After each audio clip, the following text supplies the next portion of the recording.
Coming on to the next part of the chapter, हम लोग अभी करने वाले हैं जीन थेरेपी। जीन थेरेपी क्या होती है? It is a collection of techniques which allows the correction of genetic disorder identified in a child और एम्ब्रियो। एम्ब्रियोनिक स्टेज में हमें बहुत सारे डिसऑर्डर्स का मान लो पता चल जाता है, तो कुछ ऐसे जेनेटिक डिसऑर्डर होते हैं जो कि क्रोमोसोम में एब्रेशंस की वजह से आ जाते हैं। सो उन चीज़ों को हम लोग क्योर कर सकते हैं with the help of gene therapy.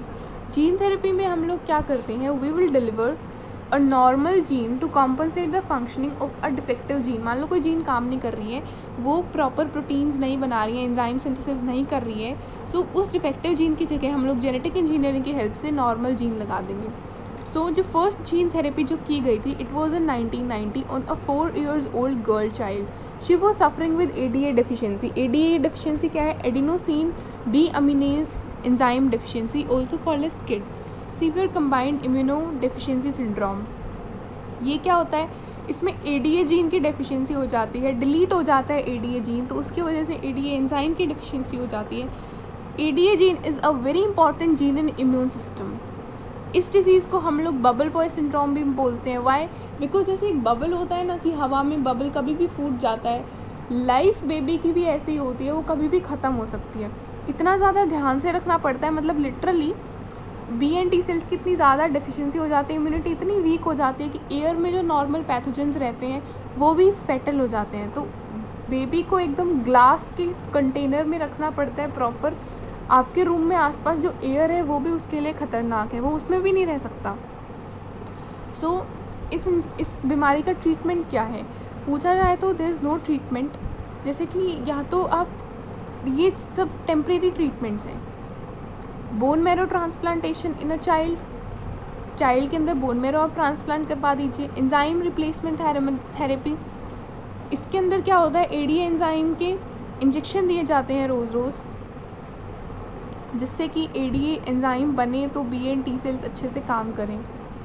Next आती है gene therapy.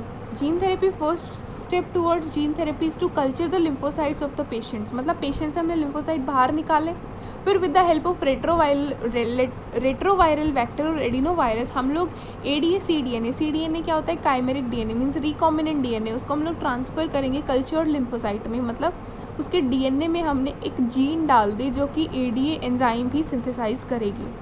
But the patient will require periodic infusion. फिर हमने वो जीन डालने के बाद में कल्चर्ड लिम्फोसाइट को वापस पेशेंट के अंदर डाल दिया। बट जो पेशेंट है, it will require periodic infusion of these genetically engineered lymphocytes. Why? Because वो जो हमने अंदर लिम्फोसाइट डाली है उनकी कोई लाइफ स्पैन होगी, दे आर नॉट इमोर्टल। सो जब वो डाई कर जाएंगे उसके बाद नई लिम्फोसाइट आएंगे, उनको वापस बाहर निकाल के हमें जेनेटिकली इंजीनियर करके मॉडिफाई करना पड़ेगा। सो ये सब तो हो गए टेम्प्रेरी ट्रीटमेंट्स। अब हम लोग आते हैं, क्या इसका कोई परमानेंट क्योर है? So yes, there is. Permanent cure of this disease is gene isolate from the bone marrow cell synthesizing ADA enzyme in the embryonic stages। Embryonic stages में ही हम लोग बोन मैरो से जो बोन मैरो में lymphocytes वगैरह बनने वाली है, तो वहाँ से हम लोग जीन निकाल के उसको चेंज कर देंगे अगर हमें पता चल जाए कि डिफेक्टिव है। अब हमें पता कैसे चलेगा कि ये डिफेक्टिव जीन है? With the help of a probe एक रेडियो एक्टिव आइसोटोप होता है, वो क्या करेगा? उसको हम लोग डालेंगे, फिर वो बाइंडिंग देखते हैं, न्यूक्लिक एसिड हाइब्रिडाइजेशन अगर वो हो जाती है, it means the gene is proper, defective gene नहीं है, नॉर्मल जीन है। और अगर न्यूक्लिक एसिड हाइब्रिडाइजेशन नहीं होती है, इसका मतलब है वो डिफेक्टिव जीन है। इसके बारे में हम लोग अभी आगे पढ़ने वाले हैं। सो नेक्स्ट चीज़ आती है molecular diagnosis. For effective treatment of the disease, early diagnosis and understanding pathophysiology are very important. Conventional method of treatment में क्या होता था कि जब कोई बीमारी के सिम्टम्स हमें दिखने लग जाते थे, उसके बाद हम लोग ब्लड टेस्ट करते थे, यूरिन टेस्ट करते थे। बट उस टाइम तक pathogen is already spread in the body, बीमारी फैल चुकी है। बट आज हम लोग क्या चाहते हैं कि हमें अगर कोई बीमारी है उसका पहले से पता चल जाए, even when the pathogen is in very low concentration and no symptoms of the disease are suspected. इसको हम लोग कर सकते हैं बाय मॉलिक्यूलर डायग्नोसिस।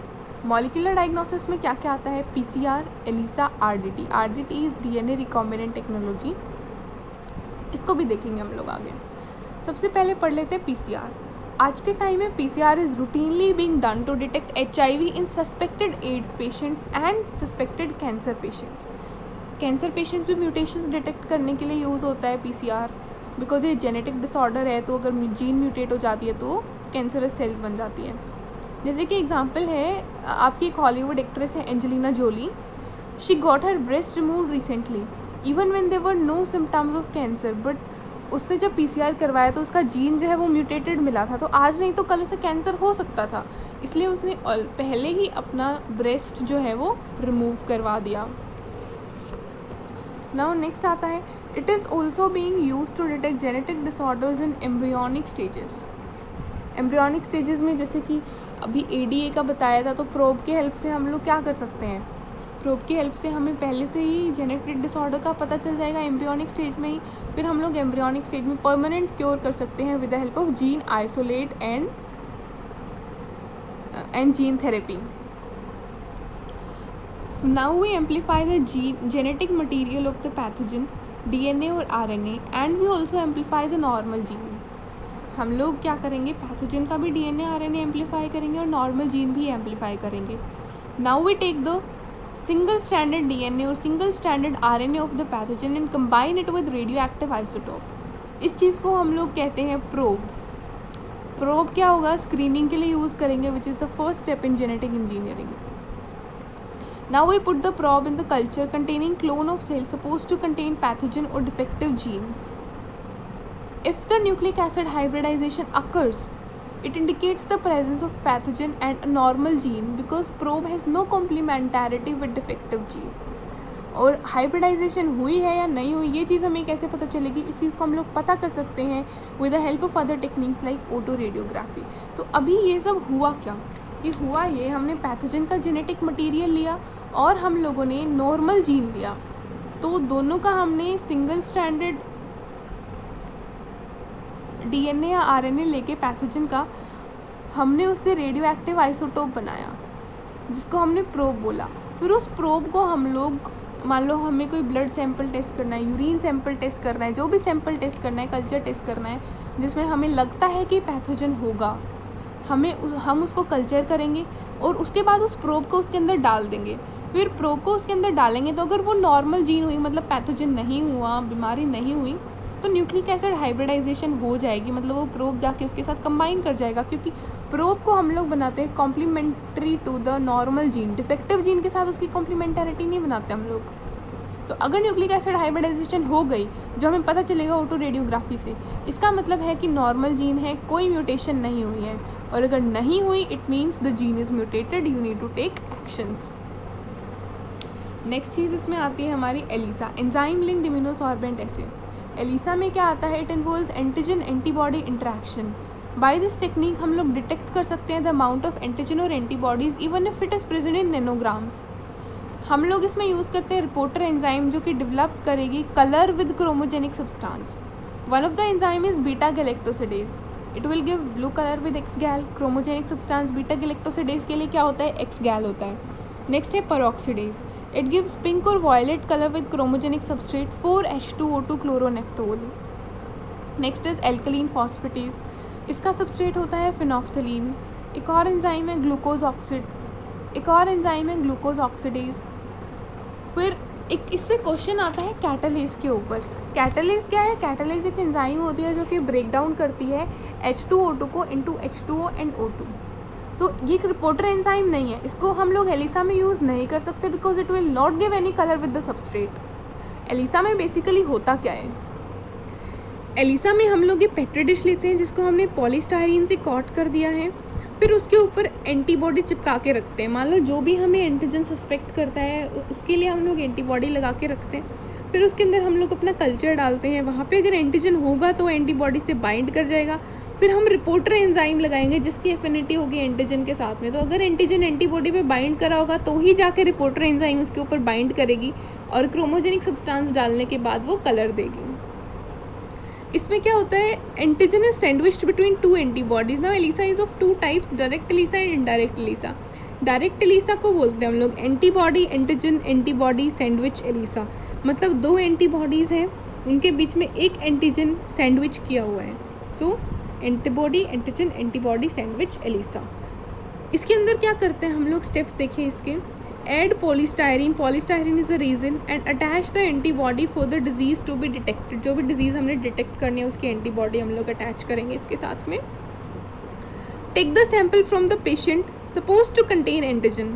फिर इसको हम लोग पेट्री डिश में डालेंगे. अगर एंटीजन प्रेजेंट हुआ तो it will bind with the antibody with the help of hydrogen bonding. फिर हम लोग ट्रे को वॉश कर देंगे. ट्रे को वॉश किस लिए करेंगे? जिससे कि एक्स्ट्रा एंटीजन निकल जाए. मान लो कि बॉडी में कोई एंटीजन है ही नहीं तो एक्स्ट्रा जो है वो सब निकल जाए. और वॉश करने का मतलब ये नहीं है कि तुमने पानी की नदियाँ बहा देनी है. ड्रॉपर की हेल्प से 1-2 ड्रॉप से वॉश करते हैं आराम से, बड़े प्यार से. If the antigen is present it will remain binded with the antibody. Wash करने के बाद भी अगर एंटीजन प्रेजेंट हुआ तो वो एंटीबॉडी के साथ जाके बाइंड कर जाएगा. सॉरी, बाइंडेड फॉर्म में रहेगा ऑलरेडी. फिर हम लोग सेकेंड एंटीबॉडी लेंगे which is linked with the enzyme. Enzyme कौन से? Reporter enzyme. लेट से हम लोग पेरोक्साइड यूज़ कर रहे हैं. Peroxide is the reporter enzyme. Put it in the tray. If the antigen is present तो पेरोक्साइड जाके बाइंड कर जाएगी एंटीजन के साथ में. फिर हम लोग वॉश करेंगे ट्रे को. वॉश किस लिए करना है? जिससे कि अगर एंजाइम ने बाइंड नहीं किया है एंटीजन के साथ में तो वो वॉश हो जाए. क्योंकि वैसे हमने डाली है, पड़ी रहेगी तो कलर देगी हर हाल में, तो इसलिए वॉश करना is very important. If the antigen is present the second antibody will remain binded with the antigen. Wash the tray. Now put the chromogenic substance. यहाँ पे क्रोमोजेनिक सब्सटेंस क्या होता है? पेरोक्सीडेज का क्रोमोजेनिक सब्सटेंस क्या होता है? H2O2 4 क्लोरोनेफ्थोल. If we get the pink or violet color so it will indicate the presence of antigen in the sample of patient. इसका मतलब एंटीजन है तो मतलब बीमारी है. जैसे इसके लिए डायग्राम कैसा रहेगा आपका? इसके लिए डायग्राम रहेगा कुछ ऐसा. ये आपने पेट्री डिश के ऊपर पॉलीस्टायरीन की कोटिंग करी हुई है. एंटीबॉडी लगी हुई है उसके ऊपर जाके एंटीजन चिपक गया है. उसके ऊपर जो आपकी रिपोर्टर एंजाइम है वो भी लग गई है. अब एग्जाम्पल है इसका प्रेगनेंसी टेस्ट. प्रेगनेंसी टेस्ट क्या होता है? It is Gravindex test. It is a type of ELISA. हम लोग क्या करते हैं इसमें प्रेगनेंसी टेस्ट के लिए? हम लोग यूरिन के अंदर एक HCG हार्मोन होता है वो टेस्ट करते हैं कि है या नहीं. HCG is human chorionic gonadotropin जो एक प्रेग्नेंट वुमेन के यूरिन में होता है. तो पॉलीस्टायरीन लगाया है पेट्री डिश के ऊपर, उसके ऊपर हमने HCG की एंटीबॉडी लगा दी. अब अगर HCG होगा यूरिन में तो वो जाके एंटीबॉडी के ऊपर बाइंड कर जाएगा और फिर हम लोग रिपोर्टर एंजाइम डालेंगे तो हमें पता चल जाएगा कि हाँ HCG है. अगर HCG हुआ तो it means pregnancy test is positive. Next आता है आपका indirect ELISA. Indirect ELISA is antigen antibody test. इसमें क्या होता है? हम लोग एंटीबॉडी की प्रेजेंस चेक करते हैं पेशेंट के अंदर कि पेशेंट के अंदर एंटीबॉडीज़ हैं या नहीं है. हमारी बॉडी में कोई भी एंटीजन घुसता है मान लो तो हमारी बॉडी उसके अगेंस्ट एंटीबॉडी बनाना शुरू कर देती है. तो हम लोग पहले से जो भी सस्पेक्टेड डिजीज़ है पेट्री डिश के ऊपर पॉलीस्टायरीन लगा के उसके ऊपर एंटीजन लगा के रखते हैं कि इस डिज़ीज़ का ये एंटीजन है. फिर हम लोग सैंपल लेते हैं पेशेंट से which is suppose to contain antibodies. Put it in the tray. अगर एंटीबॉडीज़ प्रेजेंट होती हैं डिजीज़ की so they will bind with the antigen with the help of hydrogen bonding. Antibody अगर हुई तो वो एंटीजन के साथ बाइंड कर जाएगी. फिर हम लोग क्या करेंगे? Now take the second antibody that is anti human antibody. हम अपनी एंटीबॉडी के अगेंस्ट एंटीबॉडी लेंगे that is antibody against the first antibody. Second antibody जो है वो रिपोर्टर एंजाइम के साथ लिंक्ड होती है. After washing the tray add chromogenic substrate. तो अगर कलर डेवलप हुआ तो it indicates the presence of antibody in the patient. Second antibody जो है वो बाइंड करेगी फर्स्ट एंटीबॉडी की टेल के साथ में. ना कुछ टर्म्स हैं अभी. कौन कौन से टर्म? कुछ इंपॉर्टेंट टर्म्स है. रेड बायोटेक्नोलॉजी है. जैसे ये क्या है? मेडिकल बायोटेक्नोलॉजी है. मतलब अगर हम लोग बायोटेक्नोलॉजी को मेडिसिन में यूज़ कर रहे हैं, कुछ फार्मास्यूटिकल प्रोडक्ट्स बनाने के लिए यूज़ कर रहे हैं, सो वो चीज़ आती है रेड बायोटेक्नोलॉजी के अंदर. Molecular farming is the synthesis of pharmaceutical products by the transgenic organisms. उसके बाद आती है आपकी green biotechnology. Green biotechnology is biotechnology in agriculture. Grey biotechnology is biotech in environment. अगर हम लोग इन्वायरमेंट से रिलेटेड चीज़ों में बायोटेक का यूज़ कर रहे हैं तो ग्रे बायोटेक्नोलॉजी में आता है वो. जैसे कि it deals with bio remediation of environment and also preserving the biodiversity. Bio remediation of environment क्या कैसे करते हैं, जैसे अभी आज के टाइम में प्लास्टिक का हमारे पास कोई सोल्यूशन नहीं है, plastic is a very big problem, तो हम लोग ऐसे जेनेटिकली मॉडिफाइड बैक्टीरियाज कर रहे हैं, बना रहे हैं, ऐसे ट्रांसजेनिक बैक्टीरिया बना रहे हैं जो कि they will feed on plastic, वो प्लास्टिक खाएंगे, तो बैक्टीरिया सारा प्लास्टिक खा जाएंगे, तो हमारी प्लास्टिक की प्रॉब्लम का सल्यूशन निकल जाएगा। सो बायोडाइवर्सिटी को प्रिजर्व करने में हमें हेल्प मिलेगी। सो ये सब चीज़ें आती हैं ग्रे बायोटेक्नोलॉजी में। उसके बाद नेक्स्ट आता है blue biotechnology. It is the biotechnology of aquatic organisms. फिर नेक्स्ट हम लोग पढ़ने वाले हैं ट्रांसजेनिक ऑर्गेनिजम्स। ट्रांसजेनिक ऑर्गेनिजम्स क्या होते हैं? They are known to possess और एक्सप्रेस द फॉरेन और डिज़ायर्ड जीन्स, मतलब जिनके हम लोग डीएनए को मैनिपुलेट करके उनमें दूसरा जीन डाल के उनसे प्रोटीन्स बनवाते हैं, वो ऑर्गेनिजम्स होते हैं आपके transgenic organisms. So 95% of the transgenic organisms are mice, but today we have transgenic fish, rabbit, pig, sheep, goat, cow. The first transgenic primate was monkey. यही सब नहीं, मतलब प्राइमेट्स भी ट्रांसजेनिक बन रहे हैं, जैसे कि ये था मॉन्की जिसका नाम है एंडी। इसको अगर आप लोग गूगल पे सर्च करोगे तो आपको मिल जाएंगे इसकी इमेजेस एंडी की। एंडी कुछ नाम इसका ऐसे ही रखा है, इंसर्टेड डीएनए, उसके अंदर डीएनए इंसर्ट करा तो इंसर्टेड डीएनए का आई और फिर डीएनए उल्टा लिख दिया तो एंडी बन गया। It had the fluorescent gene from Aurelia. Aurelia jellyfish, jellyfish में फ्लोरोसेंस होती है, तो वहाँ से उसका फ्लोरोसेंट जीन लिया और हमने इस मॉन्की के अंदर डाल दिया। तो उसके बाद क्या हुआ, ये जो मंकी है वो रात को ग्रीन कलर का शाइन करने लगा। फिर नेक्स्ट है uses of transgenic organisms. Transgenic organisms के यूजेस क्या क्या होते हैं? सबसे पहला है बायोलॉजिकल प्रोडक्ट्स।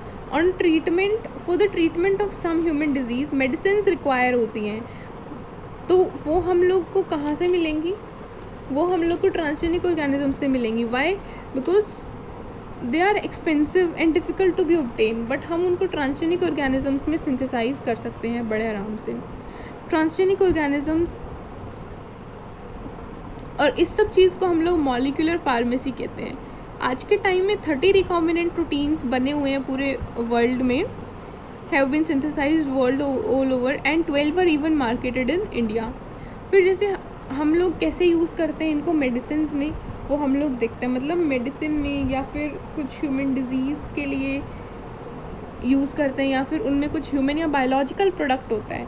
तो सबसे पहला एग्जांपल है आपका रोज़ी गाय थी एक, 1997 में the first transgenic cow was made named as Rosie, which synthesize human protein enriched milk in the ratio of 2.4 gram per litre. 1 litre उस गाय के दूध में 2.4 ग्राम ह्यूमन प्रोटीन होता था।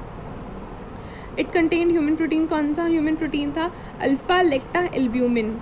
It form nutritionally more balance diet for human babies as compare to cows milk, because babies का digestive system जो है वो इतना ज़्यादा डेवलप्ड नहीं होता है, तो वो काऊ के प्रोटीन को डाइजेस्ट नहीं कर पाएगा, तो इसलिए अगर हम लोग उसको ह्यूमन प्रोटीन देंगे तो it will be nutritionally more balanced for him, तो इसलिए हम लोग ट्रांसजेनिक काऊ यूज़ करते हैं उसके लिए। फिर नेक्स्ट आता है एम्फीसीमा। एम्फीसीमा क्या होता है? सबसे पहले आपको ये जानना है। एम्फीसीमा एक क्रॉनिक डिसऑर्डर होता है जिसके अंदर हमारी एल्वियोलर वॉल पूरी तरह से डैमेज हो जाती है, mainly because of cigarette smoking. जो ह्यूमन प्रोडक्ट होता है alpha one antitrypsin is required for the treatment of disease. It can be synthesized only in transgenic organisms. मतलब ये जो अल्फा-1 एंटीट्रिप्सिन है ये ट्रांसजेनिक ऑर्गेनिज्म में सिंथेसाइज कर सकते हैं। जो नॉर्मल ह्यूमन है, नॉन स्मोकर्स, पहले हम लोग स्मोकर्स का देख लेते हैं। चलो, जब सिगरेट स्मोक हमारे एल्वियोलाई में एंटर करता है तो वो एल्वियोलर मैक्रोफेजेस को स्टिमुलेट कर देगा। तो एल्वियोलर मैक्रोफेजेस जो है वो कुछ केमिकल सिक्रीट करेंगी टू अट्रैक्ट द ल्यूकोसाइट्स। फिर ल्यूकोसाइट्स वहाँ आने के बाद में इलास्टेज एंजाइम सिक्रीट करेंगी, बिकॉज वो पूरी तरह स्टिमुलेट हो चुकी हैं, तो they will secrete elastase enzyme to destroy the alveolar wall.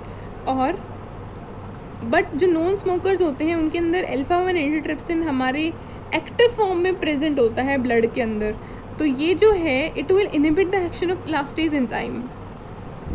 Smoking करते हुए ऑक्सीजन फ्री रेडिकल रिलीज होगा ल्यूकोसाइट से, so it will inhibit the functioning of अल्फा-1 antitrypsin and elastase will become functional.